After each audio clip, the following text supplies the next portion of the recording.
So now let's go to the Dewdrop foundation. Once again, I do like this, but it's very heavy and you don't see what shade you have. You can refer to the sticker, but you also don't know how much is still left inside. Once again, I love this for beauty work. Now for this has 19 ml. And the bottle I choose is from 2&Kit. So it comes in this. There's a pack of 6. They're from Australia. They're airless pump bottles. I know people have a lot of issues with airless pump bottles, but I feel like a lot of people have the cheap acrylic ones. And the problem with acrylic is when they hit each other, it could crack. I have one here, that one. Now this one is fine because it has an inner chamber that's like hard plastic. So this is good for personal use, but for a kit, it's not good. That's why, even though I've tested this and I really like it, and it has a lock, so it's not just dispensing product. If it's just in your bag, you actually have to unlock it, and then product gets dispensed. See? I like that feature, and there's a stopper on the top. I hope you can see that. However, because if they hit each other, they could crack, I don't add it to my client's kit. This will go in my kit, okay? In my smaller kit. So because there's 19 ml here, and the 2&Kit bottles can fit 15, the rest will go in this. So don't harass me about this. I don't recommend it for a professional kit. 2&Kit bottles are great because they're not made of acrylic. They're hard plastic. They can hit each other and nothing will break. You can throw this on the ground and it won't crack. A lot of people also know that cheaper acrylic is porous. So the more you disinfect it, especially with alcohol, you can make it more fragile. That's why I always say, if you're not using it, leave it in your bag. Do not put things out unnecessarily so you don't have to keep disinfecting it. Because a lot of people's tendency is they lay everything out like this in their station. It's laid out even though they're not sure they're going to use that shade. So when you put it back, you have to disinfect it. Let's get rid of that issue and disinfect when necessary. And once again, Seroquel, our cat, knows when we're filming, and that's the time he wants to talk to us. Any other time of the day, he's chill. But anyway, so I'm gonna decant this. It'll be a kit split, and I'll show you how to do this easily. Okay, so first, make sure that the bottom has been sanitized. I've done that already. Well, let's do it again. We've done the rest of the shades, so this is the last one. And you just use alcohol.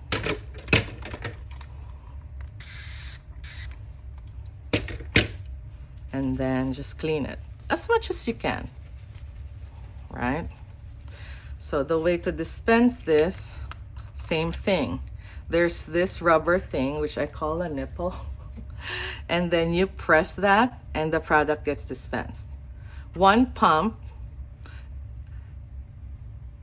gives you this much product, and basically it's the amount of foundation you need per application. So if I wanted to dispense the entirety of this product, it'll take me forever. So that's why I figured let's just find a way to decant this faster that doesn't take a toll on our body. It's such a great foundation, but it discourages me from bringing it because it's just not convenient, okay? So the best thing to do is get scissors, a sharp one, someone with a sharp tip. This is rounded. This doesn't work. So get someone that looks like this. See that tip? Because we need to make a cut on top, okay? So cut here on top. Doesn't have to be very big, but try to take a chunk out. So I slice it that way, I slice it another way, like even a triangle. It doesn't have to be perfect, but make sure your containers are ready. Once you do this, there's no going back. So you have to, when you do this, you have to make sure it'll fit your container. You have to be committed. Okay, so 15 ml here, the rest there. Next thing you do is you open this, but plug the hole. Turn it around, turn it over, and once you unplug the hole on top, the product should start dispensing. I hope you see that. Let me remove my hand. Do you see? If it's going too fast for you, or you're using a bottle with a small opening and it's getting clogged, plug the hole with your finger and it should slow down. And then when you're ready, when you clear it, then you can let go again. It's really just, it's that simple.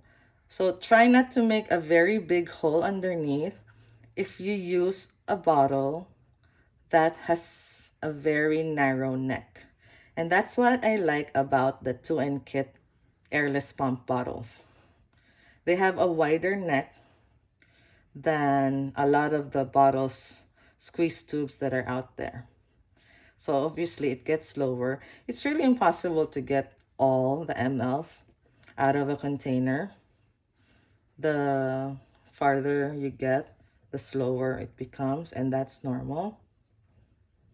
So I can stop whenever I want, but I want to reach at least like right below the shoulders. Okay. So the rest I will put in my bottle. So this one goes in my main kit. The other part goes into my smaller kit. And this one, I can just even make the option to make the hole bigger and just leave it on top. So it'll just dispense.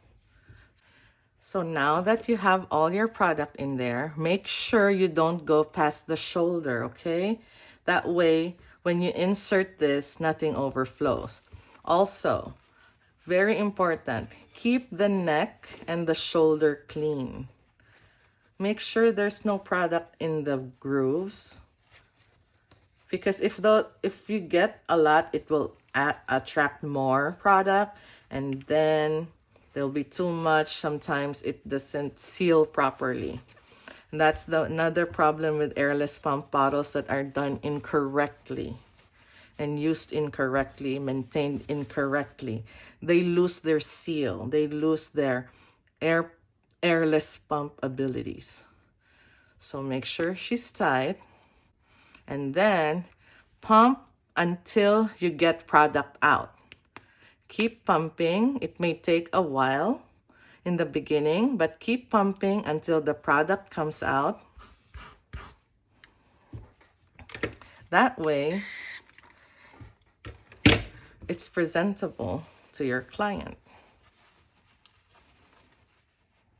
Also, you know that you got rid of all the air now. That way, it doesn't dry your product out, because that's the tendency with like thicker formulas. We leave too much air in the chamber that it's actually what's drying the product out, okay? Now, for this one, he's almost done. You can do that, make it go faster. Once again, you can make the hole bigger if you want. But basically, it's easy. But you don't want it to be a big hole when you're doing your first decanting, the first split, because it might go too fast and it could overflow. See, product's still coming out. That's why what I do is I do this. I do the first one and then I leave it there. It's good to label these right away so you don't get confused. Anything that's not a squeeze bottle, I suggest to label before you decant. If anything happened, you don't lose the order you're doing, okay? This bottle is pretty interesting. Once again, I like the container. The inner chamber is good because it doesn't break. I feel like this will be good for skincare. However, the outer ones, this shell, I don't like. Okay, so now you put this on. Make sure there are no gaps.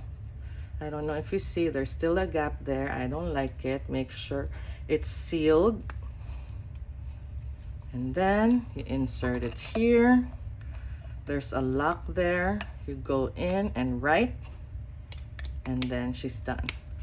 So now even the labels inside, it won't come off even if you keep disinfecting it. And once again, you just press, press, press. Once all the excess air is out, the product will come out. So yeah, I hope that was helpful. It actually really can go really, really quickly. So the trick to doing this is to make sure your container will fit the product and they're ready to receive the product. Okay, that's all. Bye everyone.